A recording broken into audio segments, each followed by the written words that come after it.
Salut tout le monde, c'est Johan, j'espère que vous allez bien, bienvenue dans cette nouvelle vidéo. Comme vous l'aurez compris dans le titre et bien sûr dans la miniature, aujourd'hui on va parler d'une arme, c'est vraiment une arme. On va parler du lance-pierre. Donc le lance-pierre il peut servir à plein de choses en milieu de survie. Ça peut être pour chasser, par exemple des oiseaux, des petits rongeurs, des poules, des lapins. C'est pour la survie, hein. On n'est pas là pour jouer, on n'est pas là pour s'amuser à tirer sur les animaux. On parle vraiment bien de survie. Donc, est-ce que c'est utile? Est-ce que ça l'est pas? On va tester ça aujourd'hui. J'ai avec moi un lance-pierre qui est assez puissant et qui normalement sert à chasser. On va tester la puissance du lance-pierre avec 3 fruits et une canette. Une pastèque, un melon bien ferme et un ananas. Si cette bille peut traverser ces 3 fruits, c'est que ça peut faire très mal, ça peut causer de sérieux dommages et ça peut tuer un animal, un petit animal, ça c'est sûr. On va déjà tester sur la pastèque. Alors regardez, j'ai fait un petit système pour qu'on puisse filmer de très près avec la GoPro, mais sans pour autant exploser ma GoPro, parce que là à mon avis une bille sur la GoPro et c'est terminé. La GoPro elle est morte, hein. Donc on va essayer sur cette petite pastèque. Alors je sais pas ce qu'elles ont les pastèques en France, mais pour moi ça c'est un melon, hein. On met la pastèque ici, on met la caméra en place. Je vais vous montrer tout de suite le lance-pierre, comme ça vous voyez un peu de quoi il s'agit. Il s'agit de celui-ci. C'est un lance-pierre totalement en métal, avec des morts sur les côtés, qui nous servent à serrer à l'aide d'un tournevis, pour pouvoir mordre justement dans l'élastique. Un élastique très souple, et une poignée bien ferme, avec 2 petits crans pour mettre les doigts dedans, pour bien viser.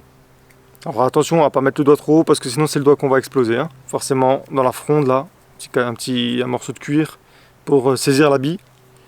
Et voilà, on a une bonne allonge, hein. Ensuite les billes, tout simplement des billes d'acier d'à peu près 6-8 mm qui sont très lourdes. C'est vraiment des plombs les trucs, donc autant vous dire que ça peut faire très mal. On va tester ça là-dedans, hein. J'ai mis un petit caisson en carton doublé avec un carton très résistant. Normalement ça devrait pas traverser, normalement. Après, on ne sait pas trop la puissance encore du lance-pierre, donc voilà, on va essayer de récupérer un maximum les billes pour ne pas les laisser traîner. Donc c'est parti, on va tester déjà sur la pastèque. Je vais me mettre à peu près à 10 mètres, voire un peu plus, 12 mètres. Et on va essayer de viser correctement dans le centre de la pastèque pour voir si ça traverse. Ça là. Et ça c'est du costaud, hein. Ok, donc on met la bille dans la petite fronde là. Et c'est parti pour le premier essai sur la pastèque.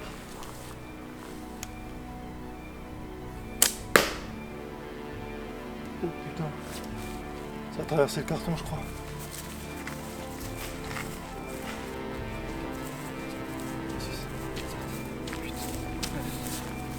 Ok, je vais me mettre à 9 mètres.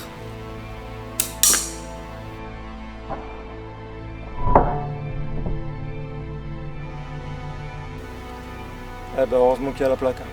Donc vous voyez, pour viser par exemple un animal, il faudra être sûr de votre coup, parce qu'une fois que la bille sera partie, il l'entendra et il va se barrer. Donc il faut vraiment apprendre à utiliser le lance-pierre.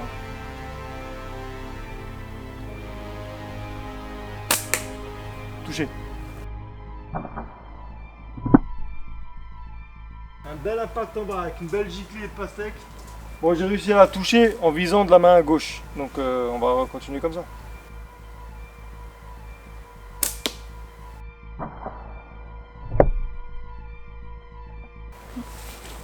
Moi j'ai tiré dedans, hein. Oh punaise, en plein milieu.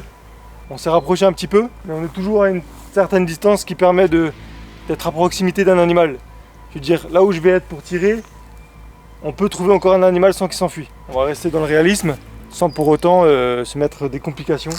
Mais comme dit, si vous tirez avec une bille comme ça dans la nuque d'un petit animal, un petit lapin, une petite écaille, un petit oiseau, il est mort.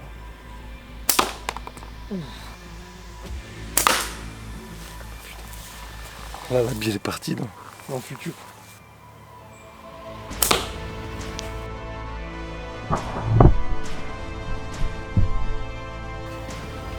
Elles ont traversé toute la pastèque. Donc une pastèque, ça se traverse sans problème avec les billes. Et pourtant elle est costaud celle-là, hein. Enfin maintenant plus trop parce que... Wow. Après elles sont rentrées encore dans le carton. Ah bah tiens. Deuxième fruit, le melon. Donc là, autant vous dire que le melon, si ça passe au travers, c'est que vraiment c'est très puissant. Parce que pour traverser un melon, c'est on va dire 2 fois plus dense que la paroi d'une pastèque. Et en plus la pastèque c'est de l'eau à l'intérieur, c'est vraiment très facile de traverser. Tandis qu'un melon c'est vraiment beaucoup plus compact.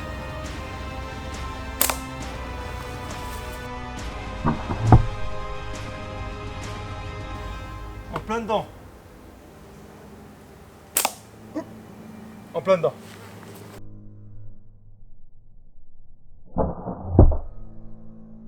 Elle n'a pas traversé, mais elle est dedans, c'est sûr.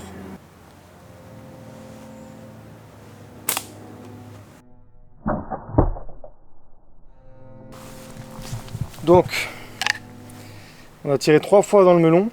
Les 3 fois où la bille a touché, elle est rentrée. On va voir tout de suite le résultat. Est-ce qu'elles sont bien dedans? Est-ce qu'elles ont traversé?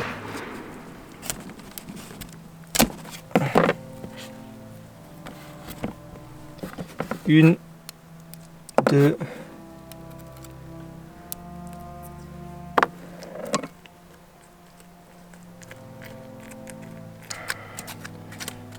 la troisième, je pense qu'elle a fait un peu plus de chemin. Elle a dû s'arrêter sur une paroi.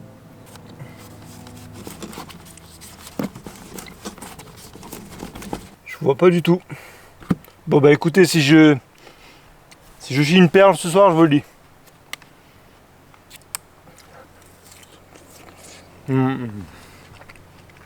Un délice.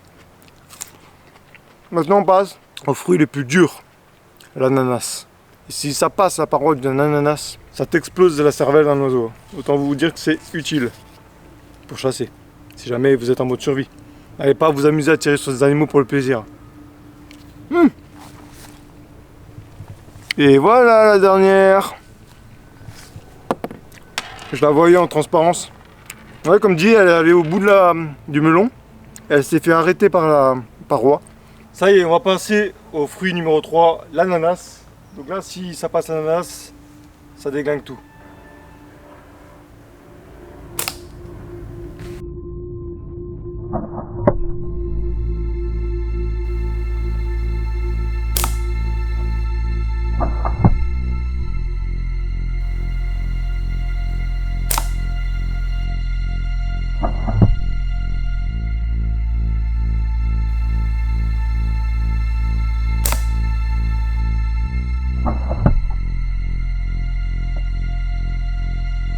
Allez, la dernière bille.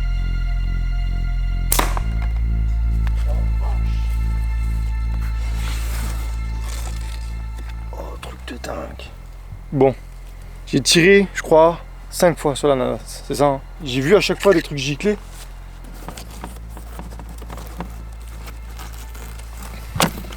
Oh, mais non!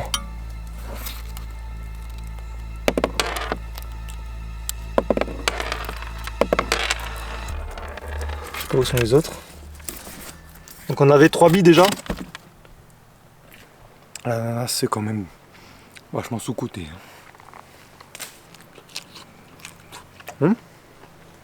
Là je suis en train de chercher les billes, hein. Je suis pas en train de m'amuser. Hein. Les billes traversent la pastèque, le melon et l'ananas. Et vous savez bien que l'ananas, sa petite cuirasse devant là, elle est très difficile à traverser. Regardez, j'ai trouvé la dernière bille, enfin une des billes, qui était logée dans le fond de l'ananas. Donc elle aussi, elle a traversé tout l'ananas pour arriver dans le fond. Elle n'est pas sortie. On va essayer de trouver les petites billes qui sont devant, avec un gros aimant assez puissant. Est-ce que regarde, ah, bah voilà, vous voyez. Allez, on passe à la canette. Petite boîte de conserve. Si la bille elle traverse ça, non ça m'étonnerait mais bon. 2, 3, 4 mètres et des poussières. Donc à cette distance, vous n'aurez pas beaucoup d'animaux. C'est peu probable qu'ils restent sur place quand ils vont vous voir. Après si vous êtes vraiment très discret, ça reste possible.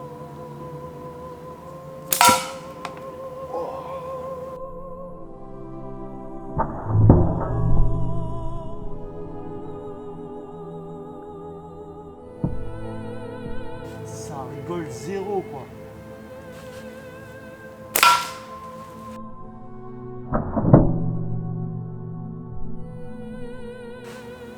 Ça va, je commence un petit peu à prendre l'habitude, à prendre le bon geste, à bien maîtriser la visée.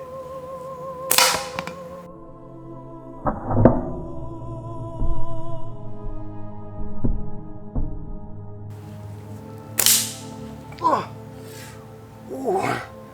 J'ai reçu le retour là. Putain. J'ai pris le retour dans la côte.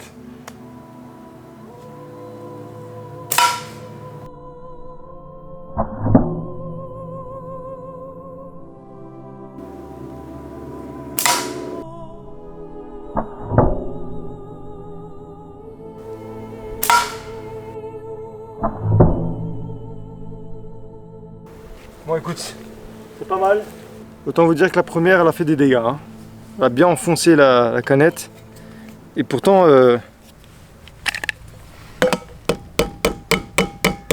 faut y aller quoi.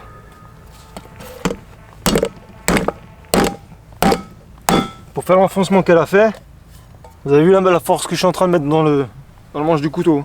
C'est pas une canette fine, c'est vraiment épais.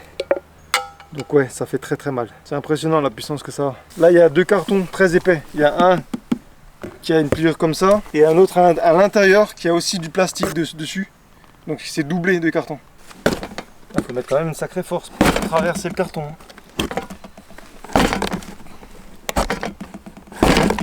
De là à là, c'est le carton. Bon, pour ce qui est de l'impact, c'est sans conteste. Les billes font vraiment très mal. Elles tueraient facilement un petit animal. Maintenant, ce qui est important, c'est la visée. Donc ce qu'on va faire, c'est qu'on va reculer bien loin, de façon à ce qu'un animal ne puisse pas nous repérer. Et on va essayer de toucher la canette.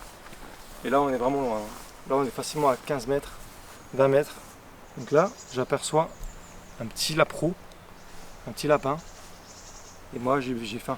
J'ai pas mangé depuis des années, voire des siècles. Putain, j'ai tapé dans la caméra. La caméra.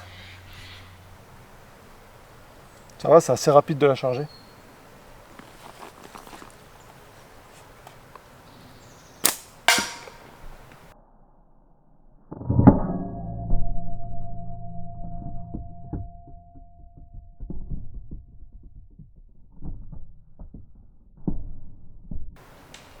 Touché. En plein dedans. Et elle a refait un impact. Celui-là. Je pense que en dessous de 20 mètres, ça peut vraiment tuer l'animal. Il faut vraiment tendre un peu plus l'élastique peut-être, raccourcir un peu la lanière. Je vais vous montrer comment on fait. Prenez votre tournevis plat. Donc moi je vais utiliser le couteau suisse de Victorinox, hein, évidemment. Pour tout simplement desserrer. Une fois que vous avez enlevé les premiers tours, vous pouvez y aller à la main. Normalement ça doit lâcher. Vous ouvrez bien, vous enlevez votre élastique. Alors là, il est vraiment ultra important de couper exactement la même taille. Donc le mieux, c'est de le mettre l'un sur l'autre. Vous le mettez bien à plat. Donc là, vous coupez bien droit. On va enlever ça à peu près. Heureusement, c'est un couteau qui coupe très bien. Voilà, on a des petits morceaux là. On le met dans le mort. Donc le mort, il est là. On va en buter. On va vraiment buter, on lâche. Et c'est là qu'il va falloir commencer à serrer. Il faut vraiment que ce soit bien symétrique, sinon votre tir va constamment partir d'un côté ou de l'autre. On serre ce qu'on peut à la main. Et le reste, on le serre avec le couteau suisse Victorinox.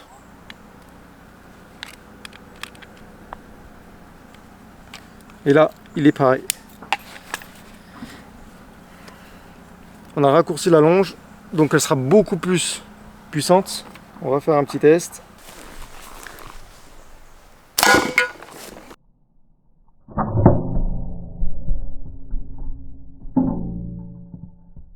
Je sais même pas par où commencer là. Je crois que c'est celui-là. C'est très puissant. Bon, dans la forêt des lance-pierres, on n'en trouve pas. Donc je vais vous montrer comment en fabriquer un à l'aide d'un simple bout de bois, d'une durite et de la ficelle.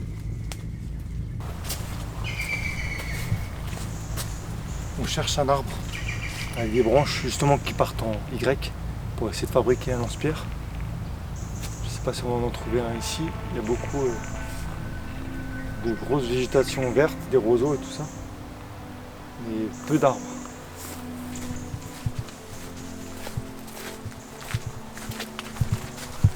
Ok, regardez.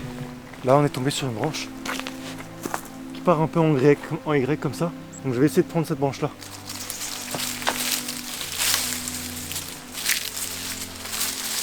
Ah. Ouais, super.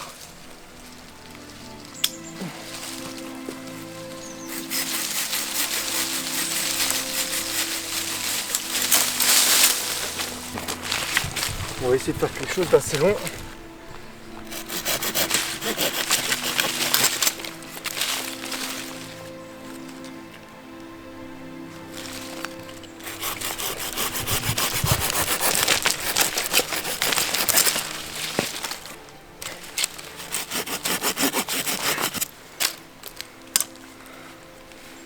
Elle est un peu sur le côté, ce qui veut dire que quand on va tirer, il y aura un peu de force qui va tirer un peu sur cette branche. Mais c'est déjà pas mal. Donc là vous prenez votre caoutchouc. Il est un peu chaud. Vous prenez de la ficelle. Vous faites une petite encoche ici, une petite encoche un peu plus bas et de chaque côté. Voilà. Donc ça permettra juste de mettre la sangle à l'intérieur sans qu'elle sorte ou qu'elle glisse sur le bois. Vous avez deux encoches là, deux encoches ici. Ça permet de bien maintenir votre silicone là. Vous la coupez déjà en deux pour avoir les deux. Donc à longueur égale. Hop. Prenez la ficelle. Vous faites un nœud autour. Voilà. Et ensuite, vous mettez ça autour. Et là, vous faites des tours avec la ficelle. C'est pas le caoutchouc qu'on va utiliser pour faire le nœud, c'est vraiment la ficelle. Vous voyez, il faut bien que ça serre. Hein. Et je vais faire la même chose de l'autre côté. Donc, un nœud autour du caoutchouc. On serre bien.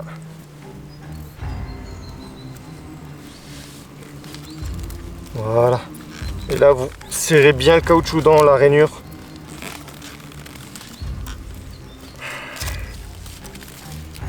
Et vous essayez de le mettre au milieu pareil que l'autre. Vous faites un nœud sur votre première ficelle. Voilà, une fois qu'on en a fait un, on fait le deuxième. Donc même chose, hein. Le petit nœud d'un côté, on serre bien le caoutchouc et on fait le nœud avec le morceau de bois. Et cette fois, il faut vraiment faire précisément la même longueur que l'autre. Donc, avant de faire les tours, vérifiez bien. Vous voyez, il ne faut pas que ce soit trop long par rapport à l'autre. C'est un truc super simple à faire, très rapide. Un peu de ficelle, une sangle en caoutchouc et un morceau de bois. Voilà. Pas mal. Ensuite, j'ai ce petit velcro. J'utilise des fois pour camoufler les accessoires. Du coup, on va utiliser ça. Ça peut peut-être être très utile.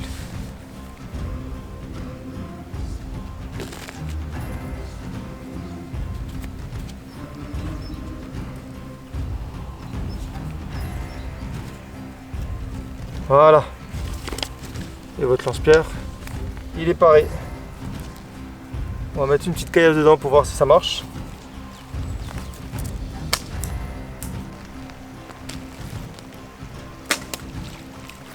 Wow, il est puissant. Je vais l'ouvrir un petit peu plus. Parce que vous voyez que c'est pas assez précis, que ça rate un petit peu. Pas grave, prenez le temps, étudiez ce que vous faites. On n'est jamais parfait au premier coup. On apprend toujours de ses erreurs, on apprend toujours de ce qu'on est en train de faire. Donc là, ce que je vais faire, c'est que je vais écarter un peu plus les deux lanières. parce que le caillou a tendance à glisser sur les côtés. Là je pense que ce sera un peu mieux. On va prendre une petite caillasse. Admettons, je vois, je sais pas, il y a un requin-baleine là, j'ai besoin de manger.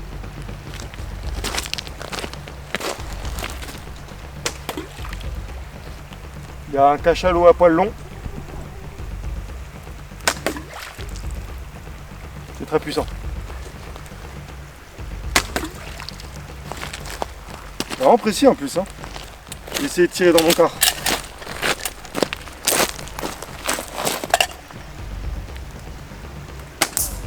Oh, putain, c'est vraiment fort, hein. C'est vraiment puissant.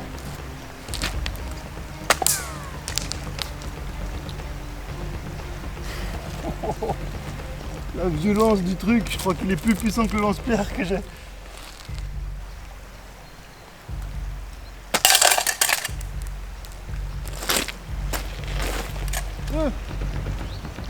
Bon bah il y a 3 impacts maintenant.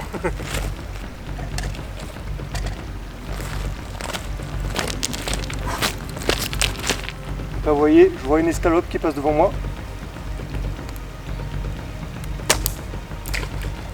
Et c'est vraiment dangereux. Nous on est là, on tire, on s'amuse, mais on voit les ricochets de cailloux qui partent dans tous les sens. Voilà.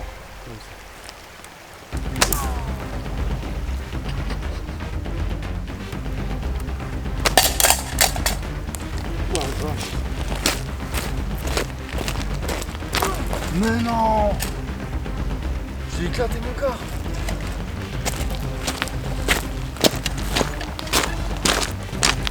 Il est complètement plié. Ça c'est ce que je viens de faire. Complètement. Et pourtant c'est du costaud ça. Ça c'est... Bon, je vais pas le plier mais... C'est vraiment costaud. Pour faire un impact comme ça, faut y aller. Bon, vous voyez, lance-pierre fait à l'arrache en 5 minutes. Vous avez de quoi chasser. Voilà comment fabriquer un lance-pierre avec juste une durite élastique. Vous pouvez prendre des élastiques tout simplement. Peut-être pas des tendeurs parce qu'au bout d'un moment ça va crever et puis il n'y a pas assez de résistance. Et un velcro, un scratch, un morceau de tissu, de la ficelle, quelque chose pour tenir les deux ensemble. Essayez de faire un petit écart entre les deux. Ça permet de bien caler le caillou au milieu. Et quelque chose d'assez symétrique. Et vous voyez, vous avez vu la puissance que ça a. Voilà, c'est la fin de cette vidéo. J'espère que ça vous aura fait plaisir. J'espère que vous aurez appris quelque chose. Vous avez vu les deux lance-pierres, celui qu'on a fabriqué et celui qu'on a acheté. Pour moi, celui qu'on a fabriqué est le plus puissant, largement. Je vous dis à la prochaine pour une nouvelle vidéo. N'oubliez pas, dans la nature, le danger n'est jamais très loin. Allez, ciao!